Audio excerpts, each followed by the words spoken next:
Good night and welcome to A Channel a Day. It is still January 16th and I have spent half of the day trying to record just the one reading. I have had a hard time since I began at 2:30 p.m. It just would not record all the way through. I kept getting error messages for storage, I deleted, I removed, oh my goodness. I just even finished deleting some more apps, and let's see if this goes through. But I want to thank all the viewers. I checked the comments this morning. Thank you to the viewer who left the comments. I pray that you continue to be inspired in whatever way by the readings of the chapters, and that God supplies your need however it is you require it. And thank you to all the viewers so far.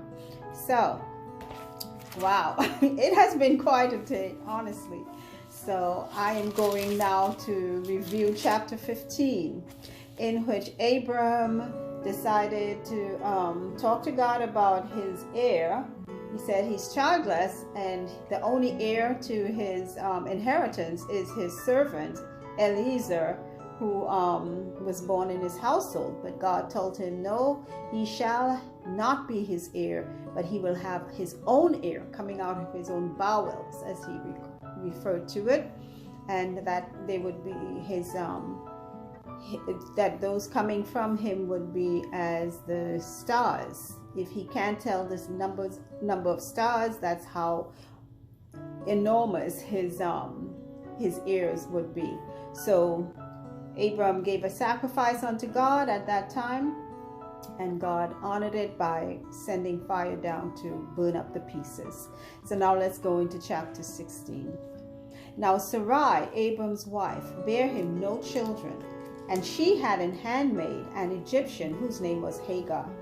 And Sarai said unto Abram, Behold now, the Lord hath restrained me from bearing. I pray thee, go in unto my maid.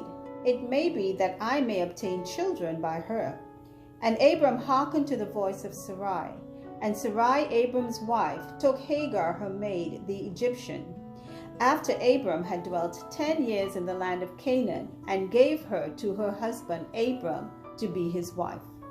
And he went in unto Hagar, and she conceived. And when she saw that she had conceived, her mistress was despised in her eyes. And Sarai said unto Abram, My wrong be upon thee. I have given my maid into thy bosom. And when she saw that she had conceived, I was despised in her eyes.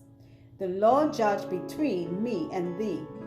But Abram said unto Sarai, Behold, thy maid is in thy hand. Do to her as it pleaseth thee. And when Sarai dealt hardly with her, she fled from her face. And the angel of the Lord found her by a fountain of water in the wilderness, by the mountain in the way of Shur. And he said, Hagar, Sarai's maid, whence camest thou? And whither wilt thou go? And she said, I flee from the face of my mistress Sarai. And the angel of the Lord said unto her, Return to thy mistress, and submit thyself under her hands. And the angel of the Lord said unto her, I will multiply thy seed exceedingly, that it shall not be numbered for multitude. And the angel of the Lord said unto her, Behold, thou art with child, and shalt bear a son, and shalt call his name Ishmael, because the Lord hath heard thy affliction. And he will be a wild man. His hand will be against every man, and every man's hand against him. And he shall dwell in the presence of all his brethren. And she called the name of the Lord that spake unto her, Thou, God, seest me. For she said, Have I also looked after him that seeth me?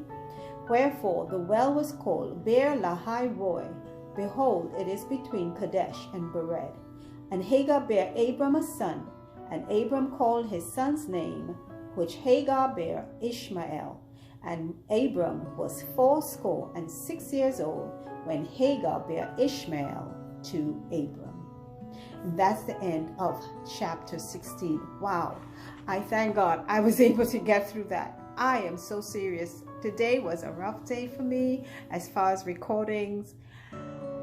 I I must be on the right track, because the enemy sure was on my my trail, trying to get me not to record. But thank God I made it. It's still the 16th. I thank you all for listening, and please, when you view again, feel free to comment, ask questions, and until then, have a good day or night. Bye.